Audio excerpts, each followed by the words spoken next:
All right. Hello, hello, everybody. Doing a special bonus episode here with David. How do you pronounce that last name? Is it Brühlmann? Is that correct? Correct. Yes, Brühlmann. Yes. I did it. I did it. All right. My German training helped. Absolutely. I took German in high school because I have German heritage on both sides of the family. So thought it would be fun to do. But where are you from again? Yeah, absolutely. I'm from Switzerland. I grew up in the German part of Switzerland. Yes. Okay, that makes sense because I got Swiss in my background too. That's we had talked about that before. So, well, I'm so glad you're here, and I'm excited about what you're doing. I love the little bit I've been able to read of your book so far. And so today we're going to I'm going to pull this up on my iPad too, so I can keep an eye on, make sure that the live stream's going good. Yes, we are live and we're doing good. All right.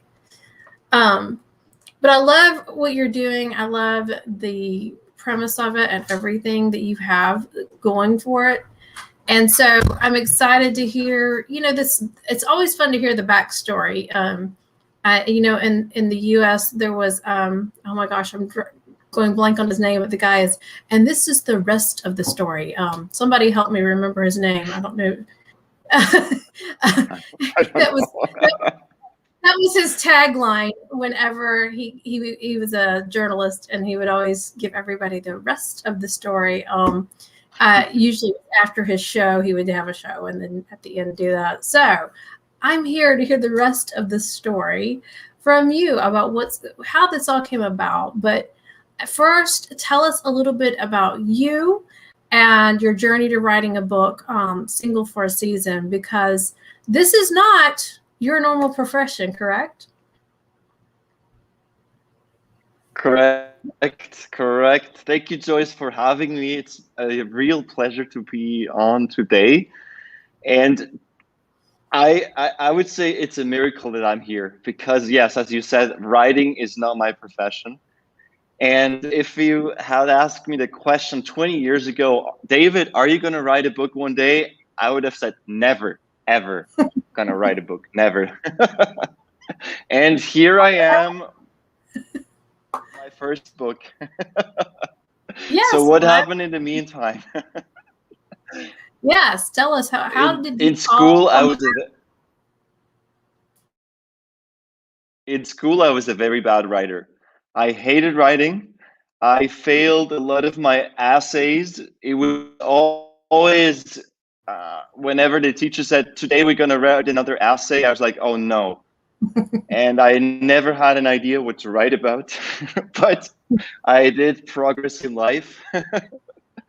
And well, this book started about 3 years ago. It was at a conference. I was at the Christian conference at Hillsong conference in London, the UK.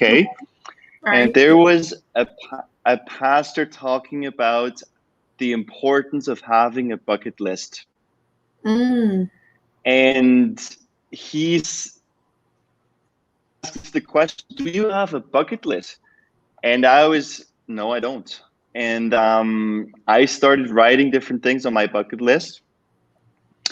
And when I went home, I was like, okay, I want to write a book.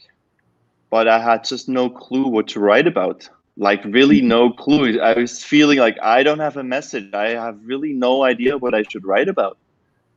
And then a few weeks later, all of a sudden this revelation came, and it's like, oh yes, I do have a message. I should write about singleness. That's my message I should write about. And now 3 years later, the book is out. Awesome. Yes. So and obviously this is from your own journey that you have been single longer than you expected to be. Yes. But I love it.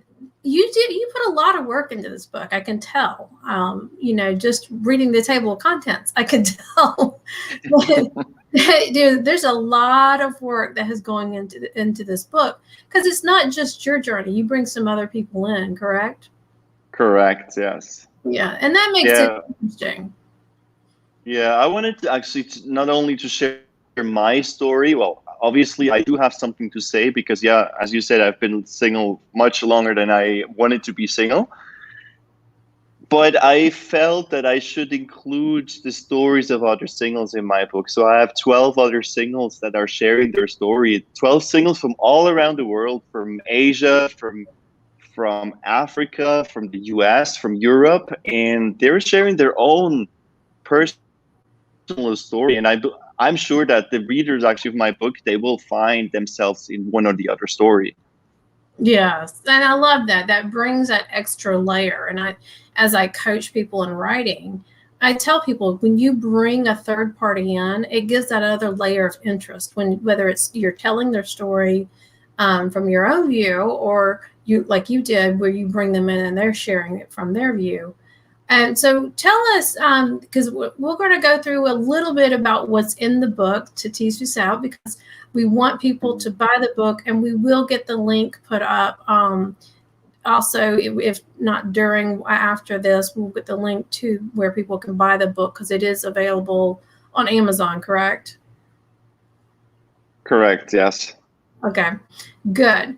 So tell us, what are the 9 myths of being single? And I want to just preface that with, a lot of people know, I mentioned it last week, I don't know who all watched, but I'm in the middle of a divorce, and so I'm going to be single again for the first time since, I said not since 1987, just to give everybody some context. It's been a while since I've been single and dating.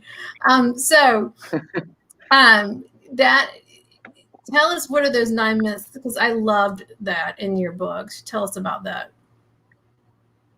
I start actually out my book with the 9 myths because I thought, let's get started right away. Let's talk about actually what we are actually sometimes also upset about. So myth number 1 is you are weird because you're single, and that's something I actually believed for a long time. Yeah. Number 2 is singles are miserable, which is not true. You can be happy as a single and you can be fulfilled. Right. Myth number 3 is being married is better than being single. Don't we sometimes or often compare actually and think that being married is superior to being single, right? Mm-hmm. Then the next one is getting married is the ultimate goal. And here again, I have to disappoint you. Not for everyone. And I don't think that getting married is your purpose. Obviously, it's the plan for most of us to get married, but for some of us, it is not the plan, and that's a good plan too. So it's not the ultimate goal. The myth number 5 is singleness is a waiting room for marriage. And here again, I've met many singles in preparation for this book, and also in other, when I was serving at my local church, I met many singles. They just put their life on hold, thinking that they should wait to get married. And this is a lie. This is not true. You can live your life now, and actually you're supposed to live your life now. And then once the season will draw to a close, then you're ready to move on to the next season. Right. Then myth number 6 is if you're single, you're not complete. And that's also a very deep one. And often we think we need someone else to complete us. And recently a friend of mine told me, no, 1 is a whole number. Right. And I like that. Right. I love that. Another one is if you're single, you will grow old alone. Mm-hmm. Yeah. Yeah. You're afraid of just spending the end of the life just alone, right? Yeah. And I think that's a fear for a lot of people, that they'll grow old and have nothing, no one there with them. And, you can have all kinds of relationships that fulfill that need of having a not necessarily a partner per se, but someone who is on the life journey with you, someone that you're friends with for life. Oh kind of yeah, thing. absolutely. Yeah, really, definitely. Now the next one is myth number 8. It's long-term Mhm. singles are unmarried because expectations are too high. And I've heard this over and over and over again. And well, sometimes it's correct, but now I'm really happy because I'm a and there's data actually out there proving and showing that it's not the only reason that there are a lot of long-term singles. It can Right, be a reason, but it's not necessarily the reason. right. I love it. And and finally, myth number 9 is single are second class people. And here I feel that this is probably more the case in the church environment than in the non-church environments, because Hmm. I have a lot of friends who don't go to church and they just choose whatever lifestyle they feel appropriate right now. Hmm. But in a church environment, people actually expect that sooner or later you're going to get married. And I've seen that, even though it's not necessarily said that way, but sometimes you get the feeling that you're second class as a single. Yeah. Well, and here's the thing: a lot of churches are more family focused. It's understood why, but there also needs to be a focus on singles because they bring a lot of value. I mean, I've got a good friend of mine who she is the same age as me, and she's never been married. Hello, Ramona. That's a friend of mine. Just said hello. So glad you're here. And she does a lot of value. She brings a lot of value to the church. She volunteers for lots Yeah, of different things because that is where her gifts lie in the gift of hospitality and just helping around the church in different facets. And that brings a lot of fulfillment to her. And she plays hmm, a role, just like I was reading the other day. Ephesians or Galatians, where it talks about the body of the church and how you can't have the head without the body, and you can't have the hand without the arm, and you can't have the feet without the legs, and they all serve a purpose. And that's what I love, correct. Yes. that Yeah, people, whether you're single or married, you serve a purpose in the church, you serve a purpose in the world. And correct. I think if you keep that perspective, then your life does have value and meaning, whether you're ever married and have kids or not. So I love that you go through those 9 myths, through all that at the beginning. Which one have you struggled with the most yourself? I struggle most with myth number 1. You're weird because you're single. Because um, I felt sometimes really weird just being with friends, and they were thinking like, David, something is wrong with you. Like you should be with someone. Like, why doesn't it match, or why did you break up again? Like, I really felt weird, just and kind of this odd guy just living a completely different lifestyle. Right, And right. I just did not understand actually that it doesn't mean that it's weird. It's just because it's not my season yet to get Right. married. And yeah, so it's sometimes difficult actually as you're getting in your 30s and early 40s. Is actually everybody else has a completely different lifestyle, and there are just a few singles left out there. Mm-hmm. It is. I lived in a town called Albany, Georgia, Southwest Georgia, for a long time, and I had a couple of single friends, 3 or 4 actually, and I told them, I feel so sorry for you because the dating pool for decent Christian men in that town were slim. First, there were not that many single men, and then if you get the pool down to the ones that go to church, that's another one, and then those that are really living their faith, it was about 2, maybe. Not quite that bad, but close. Yeah. Because it's not a big town. So I told him, I said, I feel sorry for y'all that as far as if you want to date somebody who is a Christian and have a healthy relationship, there weren't a whole lot of options in that town. I Correct. love this, Ramona. Yes, thank you. Ramona says God still has purpose for your life, even being single. Yes, and and that's the thing that I was reading where Paul was saying, you know, hey, if you're single, I would prefer you stay single because then you can do more of God's work. You know, and that was Paul's view. I'm trying to remember. Do you know if Paul? I can't remember if Paul was single or if he was married. I think he was single. He was single. He was single, yeah. And I'm actually talking about this in the book because that's also where I want to help not only singles to have a new perspective, but also helping some pastors and ministry leaders actually to understand that Paul, who wrote 2/3 of the New Testament, he was single. And he said actually that being single is not better than being married, and being married is not better than being single. And I think that's a very important message to hear again, because it's just different. It's just different, but and actually the two complete each other. Right. Again, I go back to the body of Christ. And yes, Ramona, thank you. Paul being single. I thought he was, but I wasn't. I wanted to make sure I was being correct on that. And David corrected me too. So, but that goes back to the body again. Singles have a purpose in the body.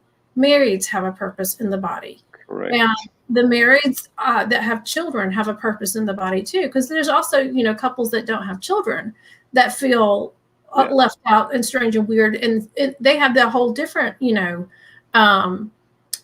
perspective that they are dealing with too, because especially those that wanted children and can't have them for whatever reason, that brings another whole set of issues in their life that when the world, and especially the church world, is family oriented, it can make you feel weird and strange or outsider. And so I love that what you're doing is that you're calling this out and going, look, this is a good thing. This is not a bad thing. This is not a weird thing. This is a good thing. And you may be single for a season. You may be single all your life, whatever God calls you, with your own journey. And that's what we as the Christian church need to realize, hey, bring these people in and love on them. Bring them. And I've been in churches where singles and marrieds actually had, you know, Sunday school classes together and stuff, because for that reason, hey, we may be the same age, but we're in different places in life, but we can still complement each other. And I think that's a good thing to do. We'll share a first, do you believe everyone has a soulmate? I was curious on your answer to this. Well, I believe anyways that there is probably different soulmates out there. There's not just the one. You know, sometimes you hear, well, I have to meet the one, and I'm going to look for the one. I don't believe this is true. I think you could marry several people. I think you're compatible with several people. So I would not say that there is one soulmate. And also, I do believe that most of us actually are meant to marry sooner or later. I think that's God's plan for most of the people. Right. But I also believe that some people like Paul and other people, they have this, what you call this gift of singleness, and they stay single for their entire life. So they don't have a soulmate, or just by choice, they say, no, actually, I want to just stay single to be much more available and do whatever I'm called to do. I think there is probably for most of us a soulmate out there, but sometimes, it's not just it's just not our plan, and I think that's a good plan too. Yeah, well, and that leads me to this question, which is not on our questions here. You are single and you are now living in Cambodia, correct? And so, correct, yes. That's a possibility that may have not been able to happen if you had been married and had kids and had to, you know, schools to deal with and that kind of thing. What opportunity brought you to Cambodia? Well, it's something that started a few years ago. I was on a mission trip in Cambodia with a team from my church, And that's where I felt that we should invest in education, in high quality education of kids and teenagers. Mm-hmm. And then we started a scholarship program with an NGO and a church here. And well, this has grown so much that I finally came over to look into different ways to develop that. And yeah, and I think it's because I'm single, because I could just say, okay, I'm leaving now. I resigned my job and moved to Cambodia. Obviously, I could have done it with family and kids. It's not impossible, but it would have Right. taken much more time, and it would have been much more complicated to organize everything. So I do see that being single has a lot of advantages, because basically you can say, okay, I tell my boss, and the next month you're gone. You're the other part of the world. So that's definitely a huge advantage. Yeah. Right. Definitely. Well, share a few failed attempts, because I saw this in your book, that in finding your soulmate. I appreciate you being honest with us about this, because it's something that a lot of people don't want to talk about. Most of us don't want to talk about our failed attempts at things. So I'd love to hear what happened there with a couple of those. Well, there was once, and that's the way I started out my book. There was this birthday party of a friend, and we had dinner in a nice restaurant, and all of a sudden this beautiful girl came, and I was like, wow, who is she? And then I just realized that she was a friend actually of my friend. It was like, oh, amazing, really cool. I have to check out that girl just to see who she is. And then I managed to sit close to her when we had dinner, and I managed to have a bit of discussion with her to just get to know her. And I had a very good impression. I felt, wow, she likes me. We had actually pretty good discussion, and I went home, and I really had this impression that like she is the girl, like she's my soulmate. Like Right. I have to get started, and I was so confident that I even told my friends, I think I found my soulmate. I was so happy. Then I started to text her and asking her out for a date, and she said no. It's like, what do you mean? Like, why are you not? Why don't you want to go out for a date with me? And she said, well, I don't know you. Like, what? Are you serious? We met at this birthday party. No, but I don't date strangers. And I was so, I actually had no idea what to do about it. It's like, what? I don't get it. And she gave me a very hard time. I tried to set up some meetings, but it really did not work. And finally, well, I just called it quit. It just did not work. And I was really devastated. Like, no, why did not work this time? Yeah. Another time, this was also actually, now when I think about it, it was actually a bit crazy. But well, sometimes you have to go overboard. I met. It was actually it was at the church of my brother, and I met a, a nice girl, and well, I did not really manage to talk to her directly because it was quite a big church, so it was quite difficult to meet. I did manage to be in the same group here and there just to kind of get to know her, but what was very difficult, we did not live in the same city. I lived about 2 hours away, so the chances were quite slim to meet her in a, I'd say, in a relaxed setting. Right. And then I was thinking, well, what can I do? And I had this brilliant idea. I thought, like, well, I can send her some flowers. And it was funny because at that time, well, in Switzerland, everybody has to go to the army, and then you have every year like what we call a 3-week repetition course. And I was just happened that I was at the army, and I ordered flowers from the bunker. I just had a bit of internet.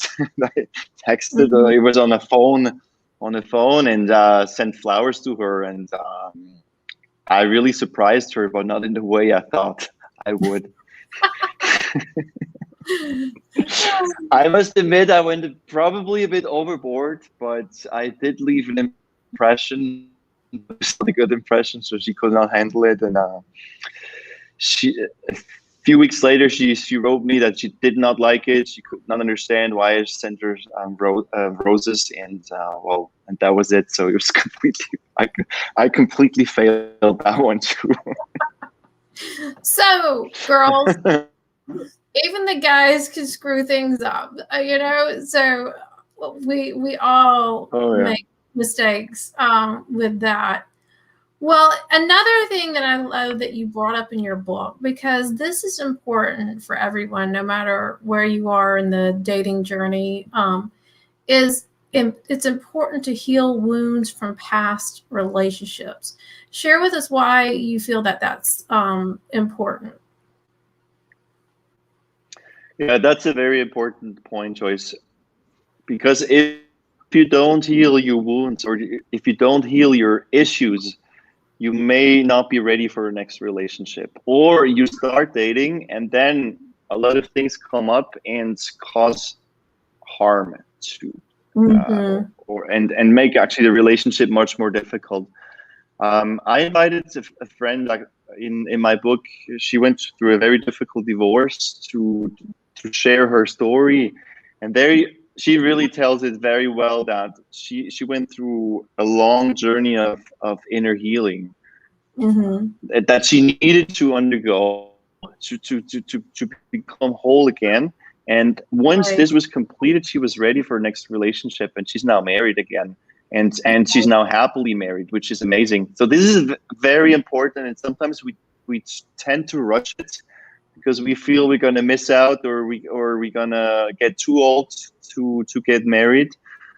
But also in my life, this has been so important.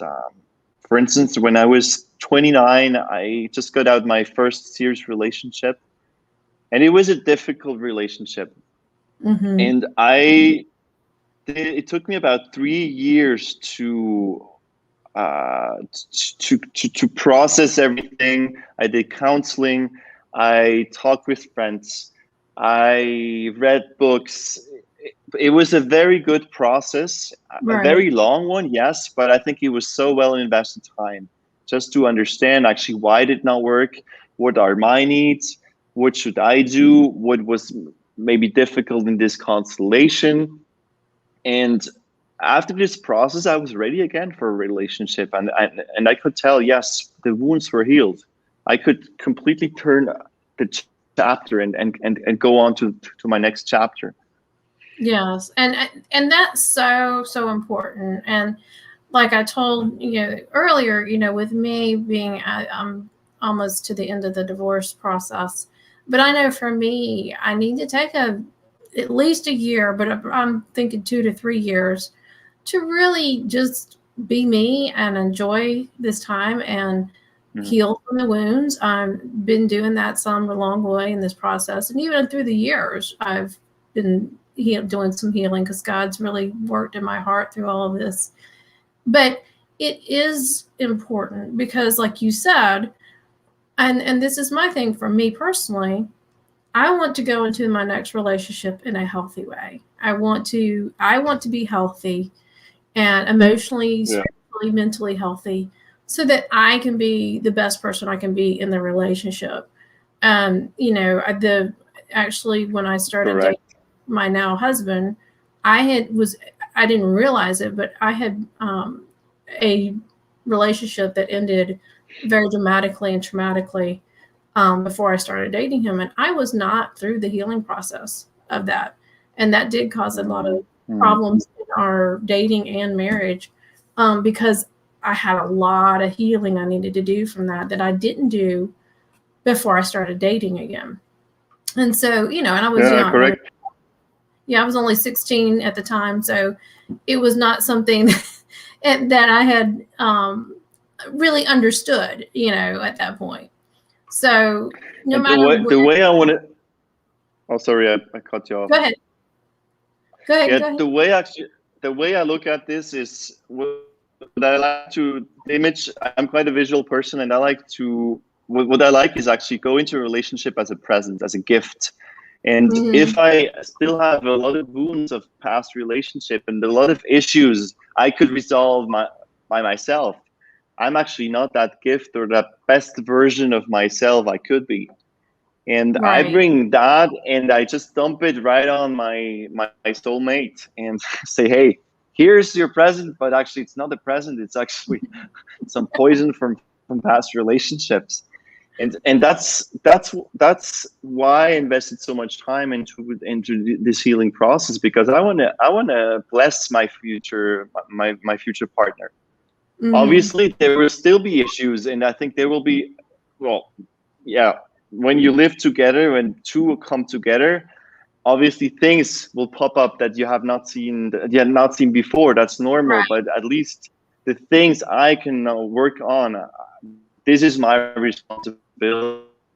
This is really what I want to do and I should do. That's my responsibility. Right. And I totally agree. So the next question, which we've kind of answered, but I would love to hear, because essentially this is what this book is about: is there a purpose in being single? Absolutely, there is a purpose, and there is a purpose. Well, God has a purpose for each of us in any season of our life, and God has a purpose. There is a purpose in your singleness, and it's a special season. It's an amazing season, and you have it in your hands to make it actually the best, or the best one of the best seasons of your life. And if you recognize that you do have a purpose, that's the starting point of becoming fulfilled and making a difference, and using your talents, using your time, using your resources to make a difference. Right. And it's your chance also to say, okay, to reflect on that. Like, what is your purpose? What is my purpose? What I'm supposed to do? What do I want to do in this season? And I find it really a pity, because I've obviously met a lot of singles. What I observed, there are usually two extremes. There's the group that desperately wants to find a soulmate, gets busy, gets all on those dating platforms, and it seems kind of like that's their purpose, that's their sole purpose, to find someone. I have Right. been there. I have also been the other extreme, where you just get so busy with whatever project you might have, or whatever idea or video games, or I don't know, whatever things that might be. And you try to distract, you just try to forget, actually, and try to numb your pain. Right. But what I want singles to help with is to find the middle, to find this space where you are fulfilled and where you live for your purpose and where you flourish. Right. And a lot of that goes into personal development. I'm in a part of a program called Growth Day with Brendan Burchard, and he has all these people coming in each week, each month, sharing different things. And what they talk about are different ways, to handle your life. Like one guy, he's a finance guy, and I really like him, David Bach. And he talks about how to handle your finances in whatever stage of life you are in a healthy way. But he also brought in some other things of like the one thing that I loved was he had the yes now list and the not now list. And the yes now list are the 5 things that you're working on in your life right now. What are those? Those are top. Focus on those, because we can't do everything all the time. But I think if you make intention, your life has intention. If you are pursuing your best life, pursuing how to be, a better person, how can you bring value to the world?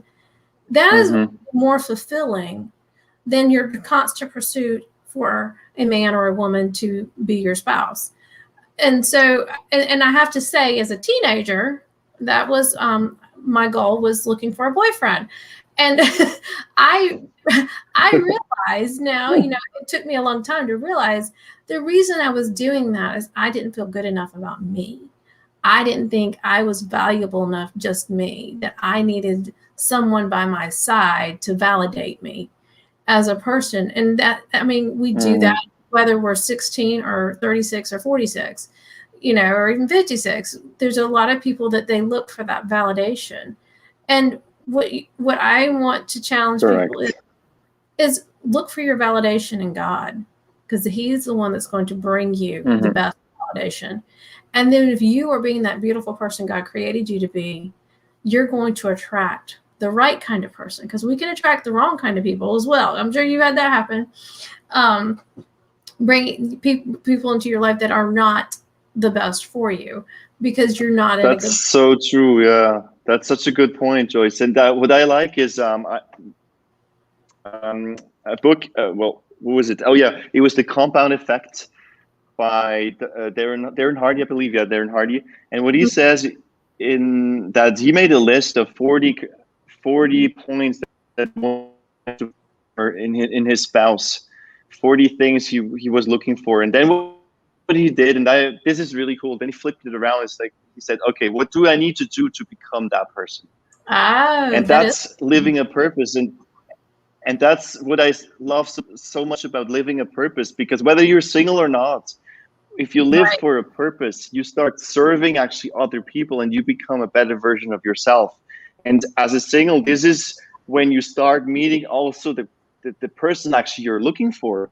Because if you're serving, if you have a purpose, if you're living your best life, you become much more attractive, and you will attract these people actually or this person you're looking for. Right. Because it takes your eyes off yourself, and you start giving, and you start blessing other people. Right. And that's where also the fulfillment comes in. Is when you're giving, then you are a happier person when you're a giving person. And I've seen that, play out in my own life and people that I've met and know. And so I love that. Well, I'm going to change gears just for a little bit for a minute here, because this is your first book. And I always love to ask people about their writing time. It is. And it's because it's, we can always learn from each other, or oh, he did that. Oh, I might try that. So tell us about your writing time. Was it consistent time that you wrote? Did you write daily? Did you, what are some things that worked for you and some things that didn't work for you when you were writing this book? Something I realized when I was writing is consistency is key. So you have to show up every day. And what I did, well, obviously, as I said at the very beginning, writing was not my skill set a few years ago. It was not my strength. Right. But it's something you can learn, and I learned it. And what helped me a lot is having a writing coach, just going through different keys and have this assistant just to say, okay, do try this. Oh, this doesn't work. Okay, try that. And what I found, what was very helpful for me, is to time block, to say, okay, I'm going to write Monday, Tuesday, Wednesday, and Friday. But usually I try to write 5 times a week. That was my plan. Right. Sometimes it was half an hour. Sometimes it was 1 hour.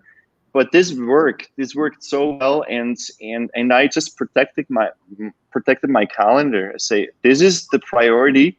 Whenever something popped up, I said, no, sorry, I'm already busy. I can't. I'm from 7 to 8 or from 10 to 11. I'm busy because I'll be writing, and that's so important. The other thing that helped me, it was having accountability. Just to have someone asking me once a week, hey, David, how is it going?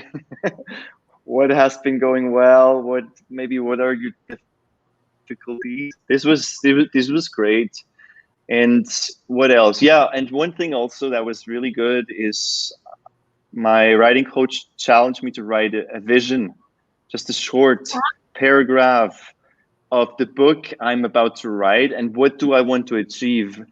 And this was amazing. I was a bit skeptical in the beginning. It's like, yeah, I'm just going to read this every day, and yeah, like nothing is going to happen. But it was changing, because every time I read it, I felt it. Yeah, it's gonna happen. It's gonna happen. And my accountability partner said, "Well, David, your statement is so certain that's going to happen one day." And yeah, and here it is, my book. It is here. It happened. It arrived. Well, I Mm-hmm. love that. I had not thought about the vision part of that, but yes, I tell people all the time, being consistent is key. You block the time. And that is important, because books just don't happen to write themselves. they, No. they take intentionality and a lot of work. And the work can be fun, though, if it's something that you are passionate about. And a lot of us, and like you, it was probably a message that was kind of bubbling up, but you didn't realize it till it started nagging at you, and you're like, "Ooh, I really need to get this out." Yeah, correct. And what was amazing actually is there were days I was just sitting down. It's like, what I'm gonna read about, I have no idea. It's just nothing. And then when I started to write, all of a sudden, the ideas started popping up. And I believe it was a book I read by, I think it's, no, I forgot which author he was. He said that actually you have to show up every day, and then the creativity is going to meet you. And this is so true. This is what I experienced. Right. It isn't just something that, when the muse hits and we sit down and all those words flow out, is when you get your butt in the seat and you get your brain engaged in being creative, then the words will flow out. Correct. And sometimes, like you said, and I've had a couple of days this week where I was a little distracted and I was trying to write, and I didn't get much out, and it wasn't that good what I did get out, but I got some words out, and then it helped me the next day. Like, okay, I'm started here and I'm going with this. Okay. And some days it's going to be like pulling teeth to get information out, and some days it'll just flow out faster than you can type. And so you got to be there. But I love it. Louis L'Amour had a quote that I share on my Facebook page a lot, is that, the faucet doesn't run until you turn the water on, and you got to, meaning you got to engage your brain, and then let the water, let those ideas flow out like the water does, because you've sat down to turn on the creativity. And it is something I love it. It is a skill that you can learn. It's not something, that only people have this gift. You can learn how to be a really good writer. This was a complete eye-opener to me, because I read 2 books about writing before writing this book. Mm-hmm.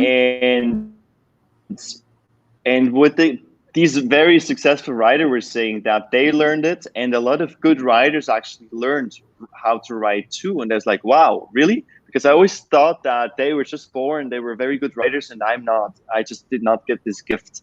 But this is not true. We can learn it. It's a muscle you have to train.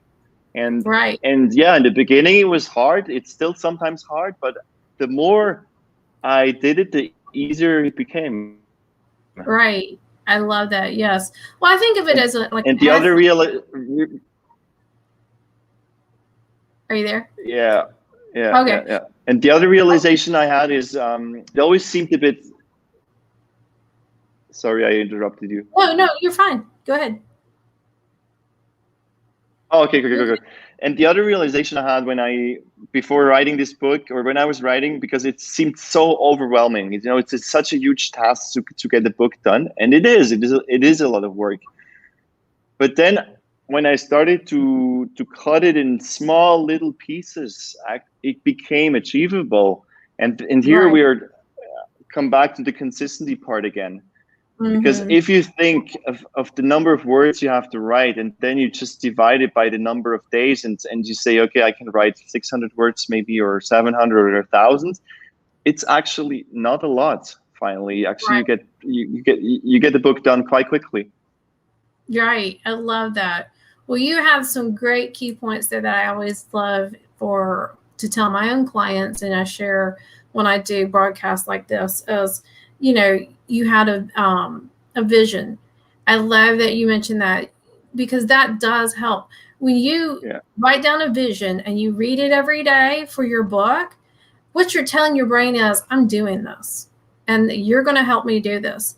And so when you're not even thinking about it, your brain's looking for ways to do that and how to bring that to about.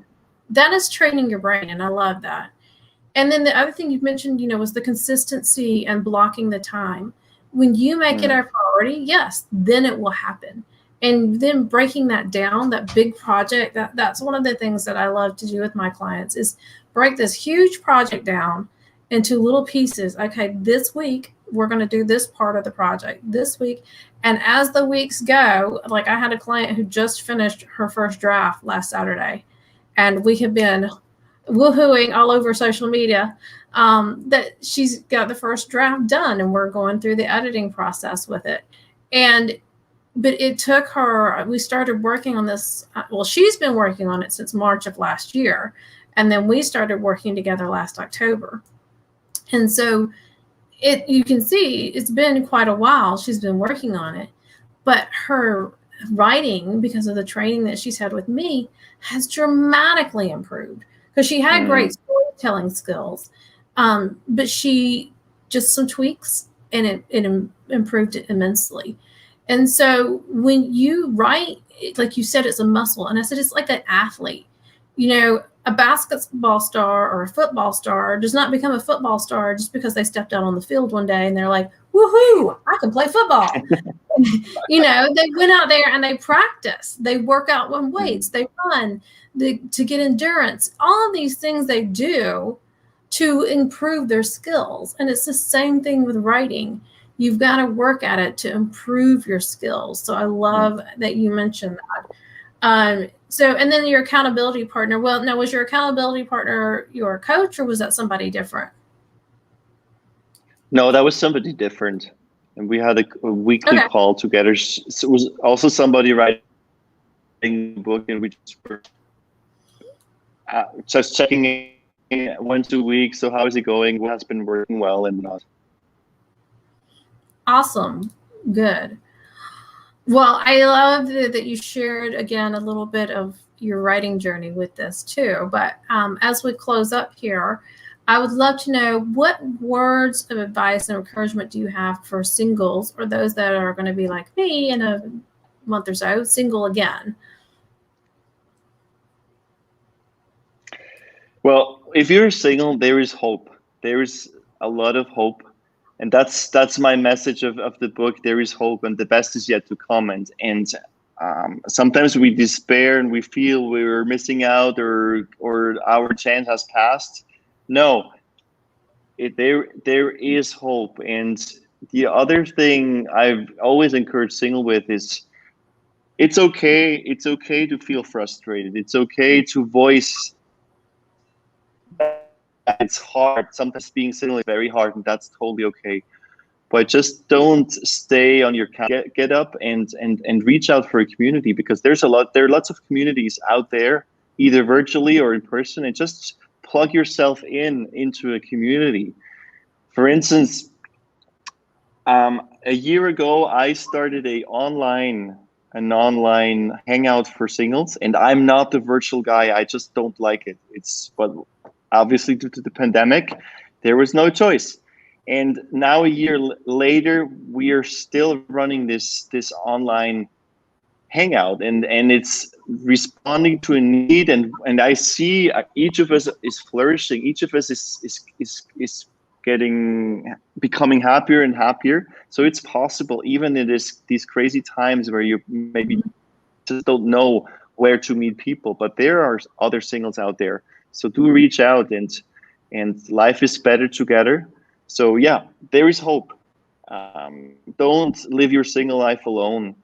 Live it in a community with other people, and people who believe in you and encourage you and make you better. Yes. And I love that you say, to be plugged into community. That is key. And I think a part of that, even if you're an introvert, find your 2 or 3 good friends that you like to hang out with. That's better than being alone and hiding because you don't like big crowds or whatever. you know, because I know a lot of what I call extreme introverts, where, you know, there's some introverts that crowds, they don't bother them, they just can't handle much of them. And then there's some what I call extreme introverts where they don't want to be in a crowd at all, period. So if that's you, then find, like you said, find your community, whether it's virtual or in person, through your church or you know, a civic organization, whatever it is that works for you. And that's something that we haven't brought up. There's a lot of things you can do in your community. It doesn't have to be necessarily through a church. It could be through a civic organization. Where you can get involved. I mean, that's what, anytime that I've moved to a new town, I get involved in some of the civic organizations, because then that's how I meet people and get involved in the community. And so I love that. And I appreciate you being here and sharing your heart with us and sharing about this, your wonderful book, Single for a Season. And where can they find the book? Where can they purchase it? You can purchase Single for a Season on Amazon. So it's available both in ebook and paperback formats. Just go to amazon.com and get your copy there. Awesome. And do follow me also on Instagram. I'm on Instagram at Dave Brühlmann. You can find all stories and all the quotes related to the book there.